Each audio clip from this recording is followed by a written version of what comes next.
Welcome to the Defense and Aerospace Report. I'm Vago Muradian here in Northern Virginia at Air Force Association headquarters to talk to retired United States Air Force Lieutenant General Dave Deptula, former Chief of Air Force Intelligence, among the many billets that you held over the years, and currently the Dean of the Mitchell Institute for Aerospace Studies. You're a traveling man. You just got back from town. You're about to head back out again, so I'm glad we have this opportunity. You wrote a piece last week that ran, I think, in Breaking Defense, if I'm accurate, where you talked about your views of the constitution of the Space Force. Obviously, the president went a little bit farther ahead than everybody, even the allies of those folks who wanted a Space Corps set up to still exist, a little bit like the Marine Corps, but within the confines of the U.S. Air Force. And I want to ask you, Dave, you spent 40 years, if you include ROTC time at the great University of Virginia, Mr. Jefferson's little school down a little bit south of here. The U.S. Air Force, when it was the Army Air Forces, was interested in space. It's been a consistent theme throughout the service. Most of the greatest American space achievements have actually been under the banner, or at least with the cooperation or intellectual horsepower put to the Air Force, which then worked to operationalize that capability. And you can argue that the space community is a little bit like the submarine force is in the Navy, right? A small percentage consumes a lot of resources, vitally important for the nation, but sometimes a source of friction even within their own service.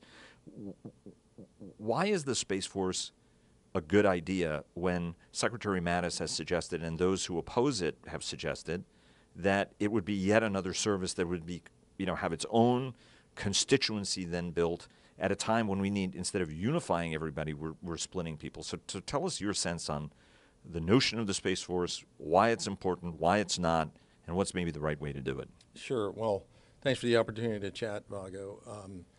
The whole subject of space is extraordinarily important for our ability as a nation to maintain and execute our national security objectives. So it is an issue and an area that needs the right amount of attention paid to it. With respect to organization and whether or not space is split out and segregated as a separate armed service is not really a question of if, it's really a question of when.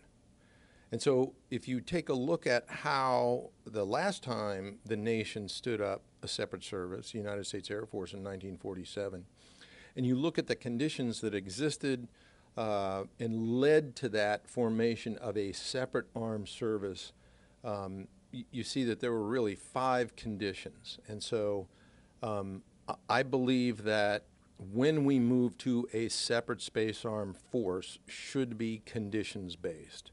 And we can use that historical example as a model. Now, I think there's no one that would argue that, I'd tell you the first condition is, are we a space nation? Are we a space power? The answer is unequivocally yes. Do our commercial industries rely on space? Unquestionably, yes. You can't go to the gas station, you can't go to your ATM machine, you can't navigate without reliance on space. So You can't call an Uber. absolutely. So we fulfilled that condition. And then the third one that has already been fulfilled, although some would say, well, not completely fulfilled, is there the will to stand up a separate service?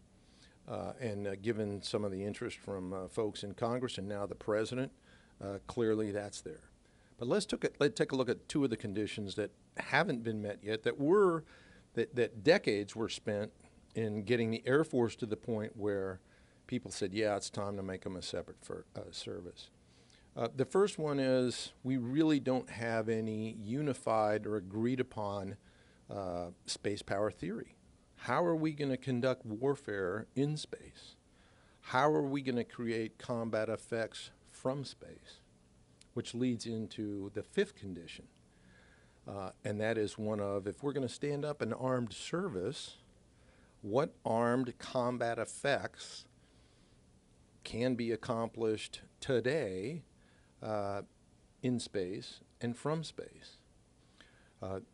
These are capabilities that ultimately the nation will be able to possess. But until we do, one has to question, is it really the right time? Now, another element that folks need to consider is I think one of the very good things that the leadership of the Department of Defense is trying to do today is to create an atmosphere of integration of the different set of capabilities that the different services and agencies in the department can create. You have this whole issue of multi-domain operations. The Air Force has worked very, very hard to integrate air and space when we command and control forces to achieve military effects in support of our nation's national security strategy and national defense strategy. So one has to look at the consequences of separating out extraordinarily important mission area from the panoply of missions that the Air Force accomplishes. So that's what I would tell you is, look, I'm not opposed, it's just when is the right time to do it. And I really believe that we need to make this based on the appropriate conditions, and that's when we need to move to a space service. There are folks who look at this and say, well, this can be an umbrella organization from everybody, from each of the military services, right? I mean, the Navy does have space personnel. The Army has space personnel. You can even argue to a degree, although a far lesser degree, to the Marine Corps. But the services themselves would also then have to have their own individual space components in order to be able to do that interaction and integration at a service level, right? So what problem does this solve that we have now? That's where I'm sort of getting a little bit hung up, because I suppose you could slice and dice anything in any manner, but the thing is, the creation of a space command, we're going down that road as it is right now. There's a cyber command, right? So these things were separate and then aggregated under strategic command, and now they're stepping back out again. But what would this do that you cannot do now with existing authorities, structures, and organizations? Well, I think you answered your own question.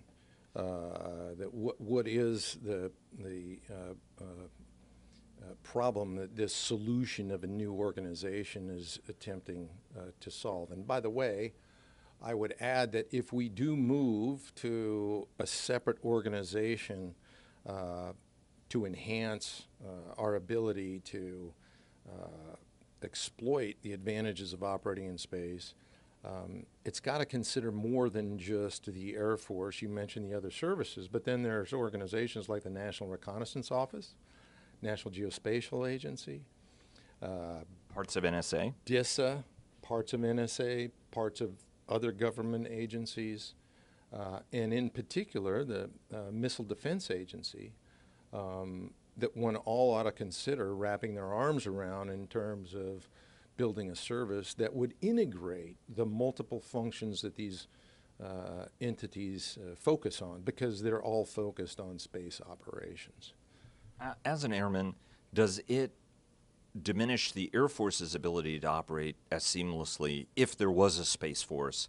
Right, I mean, you could argue that the rationale was that the Air Force was there at the birth of this, so it became, actually, right, I mean, the Army and the Air Force did wrestle a little bit over it, but ultimately it was something that ended up with the Air Force, certainly for anything that was going to operate and fly in space, although, over time there have been Army spacecraft as well as Navy spacecraft. So as you look at it, would there be any hindrance, or what are the ways to think about how you would organize it to make sure that you don't actually end up with something that becomes a functional or operational impediment at the end of the day, right? Because, I mean, I think everybody wants to get to a solution set that may be better than where we are now. I've got the toughest question for last, but talk to us about how that part of it would work. Well, I can't tell you how it would work because it would unfold in the different organizations that are developed. I would tell you that we have a very seamless, integrated fashion today. And yours truly has actually employed not just Air Forces, but Space Forces in combat operations.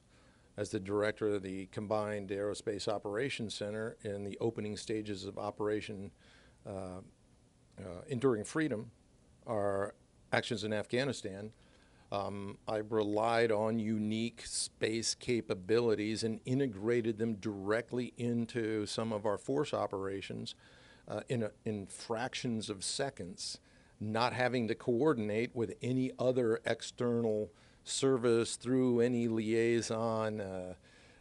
The frictions that are induced by alternate organizational charts.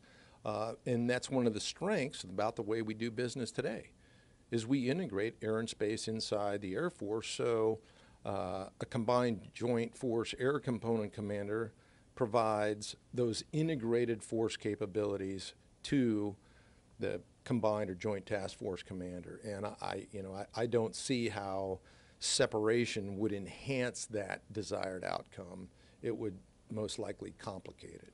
Let me ask you a last question. I don't mean to put you on the spot, but because you still work very closely with the senior-most leadership of the Air Force, you're in constant interaction, in part because of the kind of overarching things that Mitchell does, and you're a prominent air strategist, air and aerospace strategist.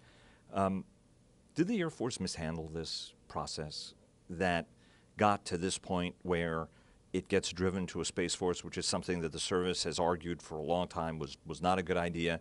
Then it looked like it moved to sort of let's look at a Space Corps, something I think that people were a little bit more comfortable with because it's still within, it's an entity within the Air Force. And then all of a sudden, the president leapfrogs over everybody, as is his prerogative, leapfrog all over everybody and say, hey, you guys are going to do this. Do you sense at all that maybe, whether from a messaging standpoint or other standpoint, that the service and its allies could have done a better job to try to address this, to have it shape in maybe a different direction than the way that it may end up getting jammed on? Well, that's an interesting question, but I guess I would come back to you and suggest that part of this whole issue in terms of the importance of space has been a direct result of what our potential adversaries, and real adversaries, I may say, are doing in this arena. And the degree of aggressiveness of both China and Russia in their activities to threaten our space operations kind of launched this topic up into the political sphere, which I try to stay away from commenting on or getting into, and prefer to discuss the key issues. Like I mentioned, this is a subject that's extraordinarily important. Space is a separate service, will happen, but the question is when, not if. So would one of the solutions to this be that, the Russian Air Force changed its name to the Russian Aerospace Force? Would that be, and this is something that's been discussed in Air Force circles for a while now, that the Air Force is actually kind of it's what it was named, that's the heritage of it, but really it's an aerospace force. Would that be the right way to go, to rename the U.S. Air Force the U.S. Aerospace Force, and just regard it as, an integrated air and space force? And maybe some changes, whether leadership changes or training changes, that would give us that space community that may have felt isolated, which does drive this a little bit, feel that they've got a more sort of integral, focused, that they're getting paid the attention that they're due in some respects. Well, let me caveat my answer on the fact that I would never recommend that we do anything just because someone else did it, particularly the Russians. Okay.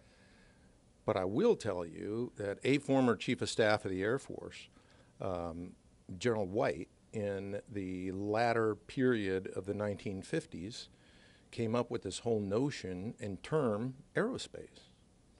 And in fact, it's not a bad option to consider, because space is an integral mission element of what the Air Force has worked very, very hard doing since we stood up Air Force Space Command in the early 1980s.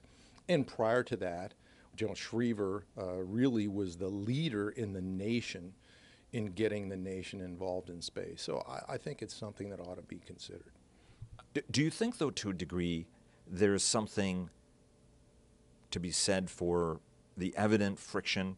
you know, if you go to a lot of space officers privately, they'll say, like, look, this step is way overdue because we feel like we've been sort of stepchildren in this and not sort of formally integrated into it.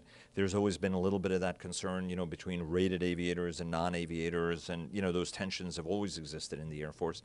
Do you think that this was something that greater attention, a little bit greater sense of inclusion could have helped maybe prevent this kind of an outcome? No, because if you go talk to a special ops guy or gal, you'll hear that. If you go talk to an airlifter, I mean, there are different cultures that surround the different mission areas in all the services. I mean, look at the Navy, the difference between, you know, black shoe, brown shoe, and a boomer guy versus a TAC guy or gal. Look at the Army and the difference between infantry, artillery, and tank corps. So, you know, as space specialists inside the Air Force are, you know, not singled out. They're, in fact, like every mission area, extraordinarily important. And this is an important point that I'd like to make. A lot of folks say, well, you know, space isn't getting the attention in terms of resources inside the Air Force. You tell me an Air Force mission area that is getting the proper attention. We're flying 50-year-old bombers, 40-year-old trainers, 40-year-old helicopters, 30-year-old fighters. Tell me what spacecraft's 50 years old, okay? So the point is, all the mission areas in the Air Force have been getting under-resourced. Who controls that is the Congress of the United States. Lieutenant General Dave Deptula, U.S. Air Force retired Dean of the Mitchell Institute for Aerospace Studies. Always a pleasure, Dave. Thanks very much. Thanks, Vago.